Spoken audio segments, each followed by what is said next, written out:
Okay વિદ્યાર્થી મિત્રો, દાખલા નંબર 40 શું કહે છે? રુથરફોર્ડના પ્રયોગમાં આપણે જે ભારે પરમાણુ વાપરીએ છીએ, જેવા કે આપણે ગોલ્ડ, પ્લેટિનમ નો પાતળો વરખ વાપરીએ છીએ, ત્યારે શું થાય છે કે આલ્ફા કણોનો છે એનો મારો ચલાવવામાં આવે છે. રેડી? ત્યારે આપણે જોયા હતા જે પરિણામો મળતા. રેડી? એના બદલે આપણે એમ જોઈએ એલ્યુમિનિયમ વાપરવી, કારણ કે ગોલ્ડ ને પ્લેટિનમ બહુ મોંઘી ધાતુ છે, એટલે આપણી પાસે ન હોય તો આપણે સાહેબ એલ્યુમિનિયમ વાપરવી, એલ્યુમિનિયમની પટ્ટી વાપરવી, તો આપણને પાતળો વરખ વાપરવી, તો આપણને જે પરિણામ ગોલ્ડ ને પ્લેટિનમમાં મળ્યા હતા એવા પરિણામ મળશે.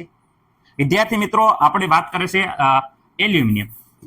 એલ્યુમિનિયમનો પરમાણુ ક્રમાંક તમને ખબર છે કે અહીંયા 13 છે. શું છે? 13. એટલે કે આમાં વિદ્યાર્થી મિત્રો હું વાત કરું પ્રોટોનની, તો અહીંયા પ્રોટોન છે એ વિદ્યાર્થી પ્લસ ચાર્જ ધરાવે છે, એ 13 હોય છે.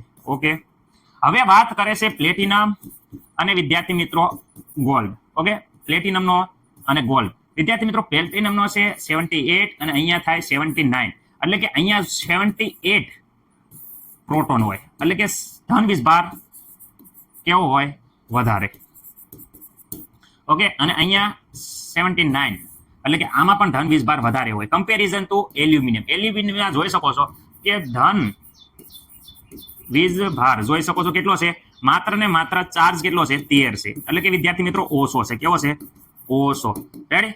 જ્યારે આલ્ફા કણો છે, આલ્ફા કણો, એ આલ્ફા કણો પણ કેવો વિસ્ભાર ધરાવે છે? તો વિદ્યાર્થી મિત્રો આલ્ફા કણ ધન વિસ્ભાર ધરાવે છે. ધન વિસ્ભાર શું થાય? અપાકર્ષણ. શું થાય? અપાકર્ષણ. ઓકે, અપાકર્ષણ થાય છે. અપાકર્ષણ થાય એટલે વિચલન થાય. અપાકર્ષણ થાય એટલે શું થાય?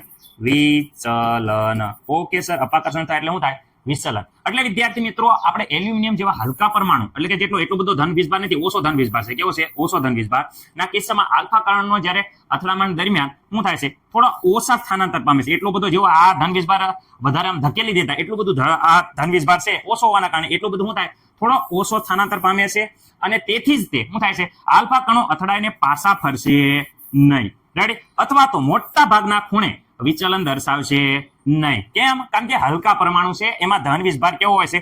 ઓછો હોય છે. જ્યારે આમાં જોઈ શકો 78, 79, એટલે કે ભારે પરમાણુ છે, એટલે જે રુથરફોર્ડના જે પરિણામો મળતા એના જેવા પરિણામો મળશે નહીં. ખાસ યાદ રાખજો. રેડી? જોઈ લો, વાંચી લો એકવાર, અને વિદ્યાર્થી મિત્રો તમારી રીતે જોઈ લેજો.